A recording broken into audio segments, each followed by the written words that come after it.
Magandang araw mga kaibigan. Pag-usapan natin ngayon ang pahayag ni Attorney Maria Cristina Conti.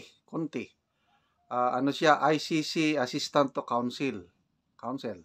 Abogada ito na sa ICC connected, Nako, ang ganda yung pahayag niya. Supalpal ang mga kongresista, lalo na yung sa Quadcom na nagsasabi na may malakas na daw na kaso laban kay PRRD.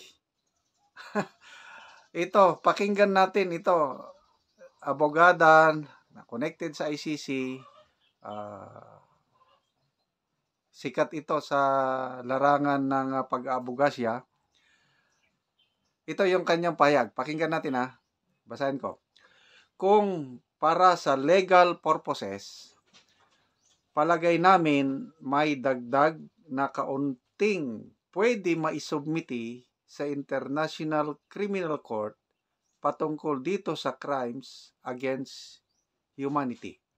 Pero, ito na, kung may nabuo bang kaso laban kay Presidente Duterte, kung baga dito sa Pilipinas, mukhang hindi pa malinaw dahil gulo-gulo din yung mismong statements niya.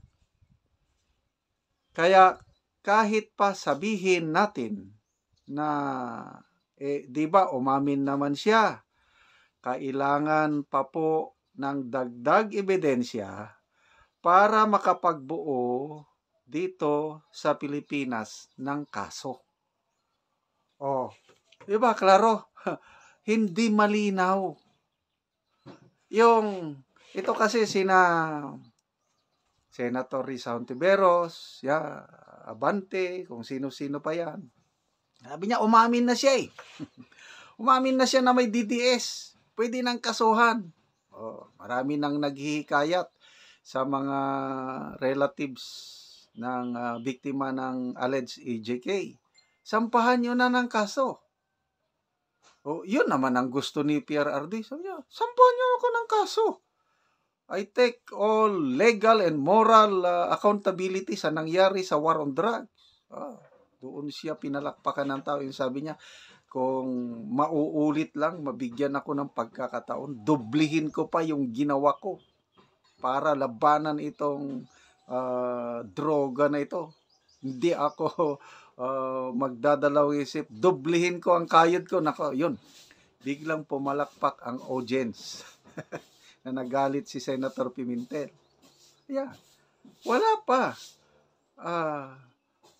Magulo yung statements niya. Mabuti ito. Magaling talaga itong abogado, si Attorney Cristina Conti. Bata pa ito, Kailang eksperyensadong abogado. Very realistic, practical. Magulo yung statements niya. Yung pag-amin na may DDS, hindi pa yun sapat na kaso. Okay. Kailangan ng mga specific na ebidensya. So, ano ngayon? Sana makarating ito kay Senator Hontiveros, Congressman Abante, sino pang mga congressman na yung mga batang congressman. Matuto kayo kay Attorney Maria Cristina Conti. Salamat po, Attorney Conti, sa iyong napakalinaw na paliwanag. Walang matibay na kaso laban kay PRRD dito sa Pilipinas. Okay, so, punta naman tayo. May isang opisyal ng PDP, Attorney Raul Lambino, question niya yung ginagawa ng Quadcom na walang patutunguhan. Okay, pakinggan natin si Attorney Lambino. Speaker Aurelio Dong Gonzales. Samut-saring pagdinig ang nasaksihan ng taong bayan kamakailan laban sa mga Duterte. Isa na nga rito ang Quadcom hearing ng House of Representatives na nag-iimbestiga sa war on drugs ng Administrasyong Duterte. Para sa isang opisyal ng Partido Demokratiko Pilipino o PDP laban, hindi niya maunawaan kung ano ba talaga ang patutunguhan ng nasabing pagdinig. As a lawyer and as a professor of political law and remedial law, the way the hearings are being conducted in Quadcom, sad to say, I cannot Fatum, hindi ko maintindihan hanggang sa ngayon, ano ba ang direksyon ng Quadcom na yan at ano yung kanilang panukalang batas na kailangan nilang maipasa sa House of Representatives para mag-conduct ng ganong klaseng committee hearing. Anong ang aid of legislation niyan? Sabi pa ni Attorney Raul Lambino, hindi niya nakikita ang kahalagahan ng patuloy na pagsasagawa ng Quadcom investigation. Aniya, napupolitika lang kasi ang nasabing investigasyon. Otherwise, mamimisinterpret po yan ng ating mga kababayan na witch hunting lang ito. Ito ay political motivated at ang purpose lang nito ay sirain yung mga Duterte. Kinwestiyon din ni Lambino ang patuloy na pag-atake kay Vice President Sara Duterte sa pamamagitan ng mga hearing ng Kamara, lalo na sa usaping confidential funds. Natapos na yung issue na yan eh. At sinabi na po ni BP Inday Sara na, hindi na ako nangangailangan kahit wag niyo akong bigyan ng budget, magtatrabaho pa rin ako. So what else? What kind of legislation yet to be passed by Congress in regard to what? The confidential funds of the Vice President? Bakit siya lang yung sininggle out na hindi bigyan ng confidential funds while other agencies are being given confidential funds? Payo ngayon ni Lambino na isa sa mga dating tagapagsalita ni dating Pangulong Duterte, bakit hindi nilang gumawa ng mga batas na makatutulong sa ekonomiya ng bansa.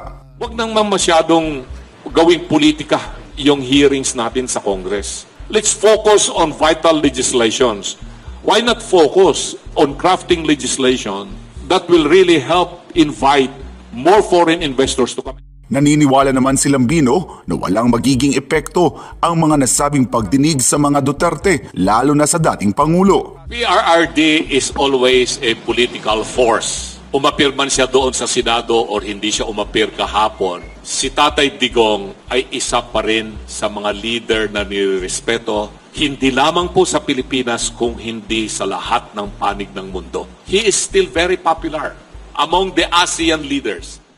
Si Lambino ay bahagi ng senatorial lineup ng PDP laban. Sakaling pala rin sa halalan, tututukan ni Lambino ang pagsusulong ng mga batas na makatutulong sa pag-unlad ng ekonomiya ng bansa, lalo na sa paglikha ng mas maraming special economic zones at pagpapalakas ng food productivity ng bansa. Si Lambino ay nagsilbi ring administrator ng Cagayan Economic Zone Authority ng Administrasyong Duterte. Para sa Diyos at sa Pilipinas kumahal, ako si Jason Rubrico, SM9 News.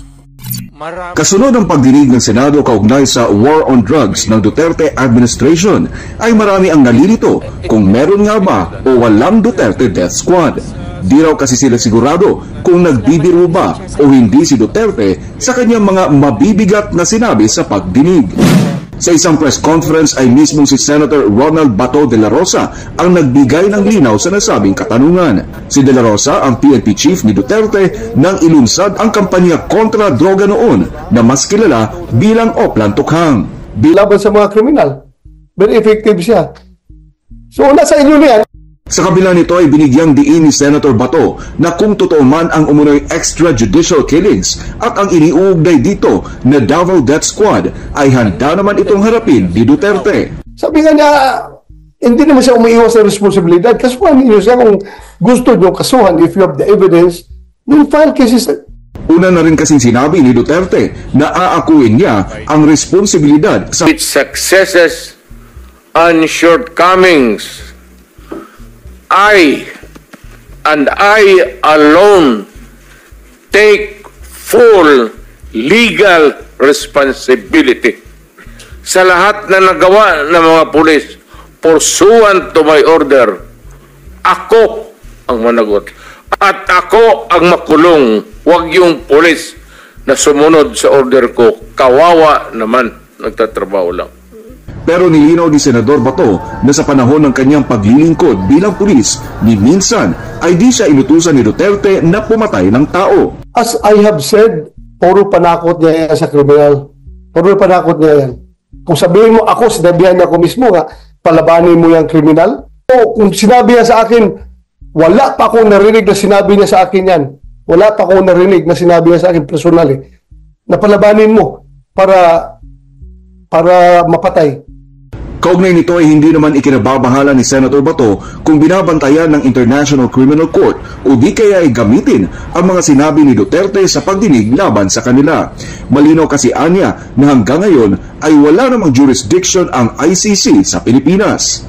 Si Duterte at De La Rosa ay parehong nahaharap ng reklamo sa ICC kaugnay sa kasong extrajudicial killing sa bansa.